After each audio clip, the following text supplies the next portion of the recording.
こんにちは、音沢です。今回は裏コードについて話します。フラット2のドミナントセブンスは俗に裏コードと呼ばれています。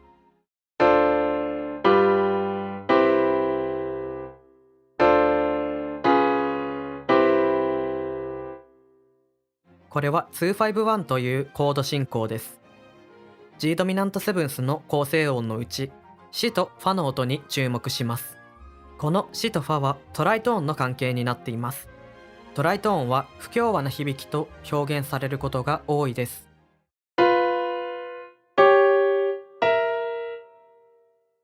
そして C メジャーコードに進行するとき、このシがドに、ファがミに移動することで不協和な響きから解放されてすっきりするという流れになっています。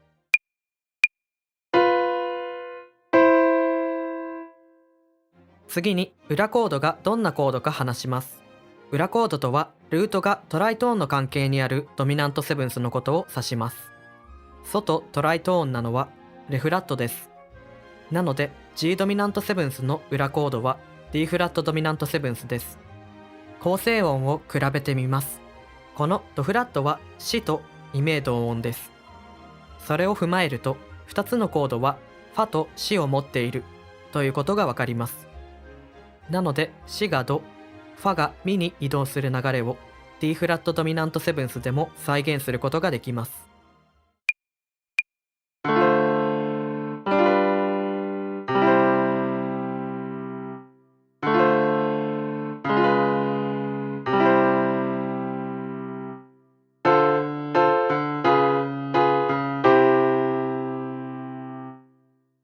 次に裏コードの代わりになりそうなコードを見ていきます。理論というより響き的に良さそうなものを紹介します。最初にコードのクオリティ、つまりコードの種類を変えます。メジャーセブンスを使うと幻想的で少しシリアスな感じになります。マイナーセブンスを使うとダウナーな感じになります。シャープ1のマイナーとして表示します。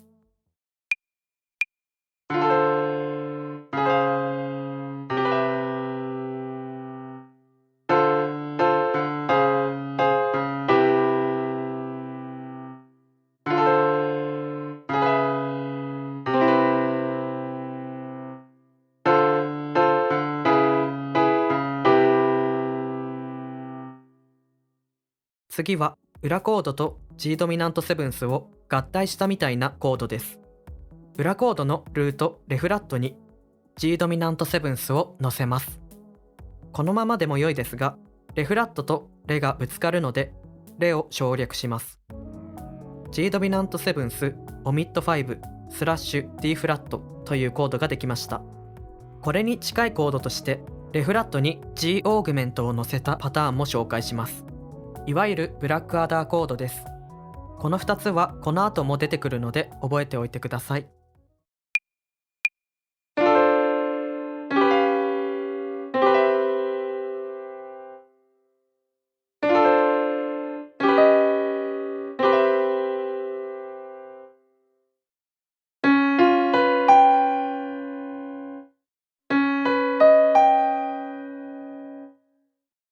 次は応用編です。セカンダリードミナントを裏コードにしてみます。セカンダリードミナントはコード進行をドラマチックにする記法です。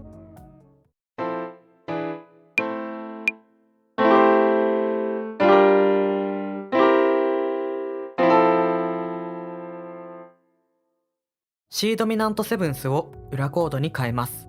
ドとトライトーンの関係なのはソフラットです。G フラットドミナントセブンスを使います。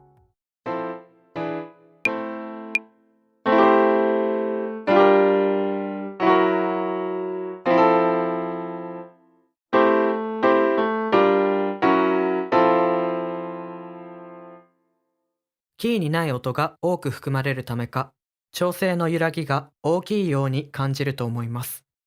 ここで裏コードのバリエーションを使ってみます。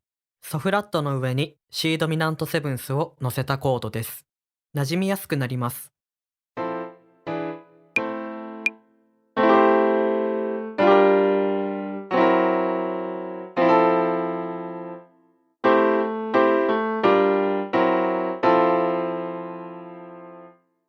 オーグメントのパターンも聞いてみます。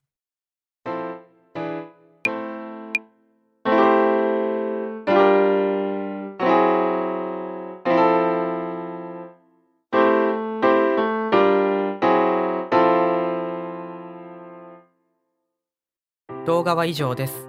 裏コードと呼ばれるのは、5打鍵で見るとトライトーンの関係の音は反対側に位置するからです。質問はコメント欄にお願いします。ご視聴ありがとうございました。